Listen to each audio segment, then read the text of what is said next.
Hi everyone, this is Erica Canine from Beyond Properties, and today is Wealth Wednesday. I haven't seen you in a while and I apologize for that, but I am back and I want to share with you something today that I just read on Housing Wire, and it's from last Friday, so it's very current. The article is "Are Home Prices About to Fall? Making Sense of This Crazy Market." Now, I know we've been talking a lot about this, but I found this article to be extremely interesting, and I'm going to make sure you have a link to it at the end of this video because you may want to read it. It's quite long. What I like about this author is he goes through the history of the housing market from 2008 to through 2019, and then he does a separate one from 2020 to 2024. He had made several predictions for every year. There's always reasons that people say the real estate market is going to crash. So every year there's been a reason that the market was supposed to crash, and every year he gave the reality of what actually happened.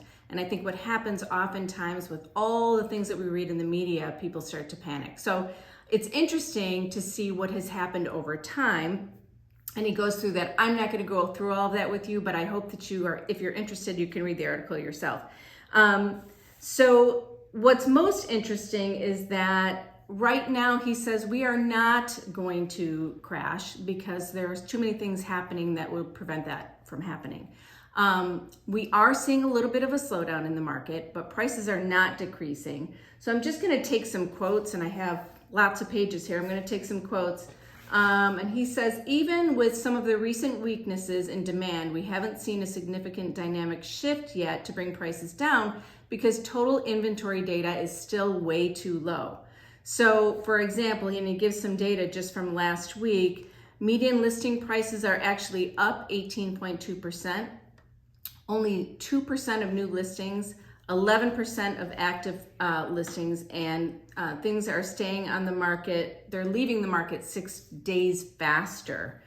So we're still seeing movement in the market. It's slowing down a little bit, and rates, of course, have something to do with that, but rates are not the only thing that are happening in the market. Also, rates going up they're still historically low.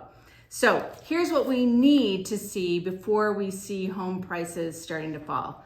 Traditionally, people believe you need 6 months of monthly supply because that happened during the housing bubble crash. We need to get monthly supply data above 4 months with duration. The last existing home sales report came in at 2.2 months. So we're not there yet. We're not even close. But once we get above that, you can see more of a traditional housing market start to come into play regarding supply. Traditionally, inventory levels are between 2 million and 2.5 million. Now, this is across the nation. We started the year at 870,000. So it's very, very different than what it normally would be. And we're seeing that in the local markets as well.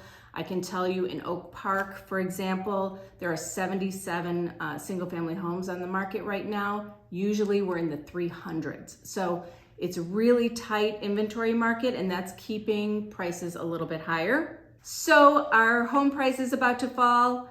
Here's what he says. He's presented here that there are key data lines that need to happen first. Monthly supply data needs to get over 4 months and some duration, and total inventory levels going back to an average of 1.52 to 1.93 million. We're not even close to that yet. Until that happens, he says, don't look for anything big in terms of price declines, as total inventory and a monthly supply of homes are just still way too low. So I hope that helps you a little bit. I will say that I had a long conversation with people this morning about the markets in general, not just real estate. And even though economically we are in a much better situation than we've been in a long time, people's feelings about the market are really low. And part of that is about the pandemic, and there's a lot of uncertainty. But I think that we need to just keep our mindset right. And if you'd like to read this article, please do. It might shed a little light. I just gave you a brief synopsis about it now, but there's a lot of good information there. So have a great day, and I will see you next week.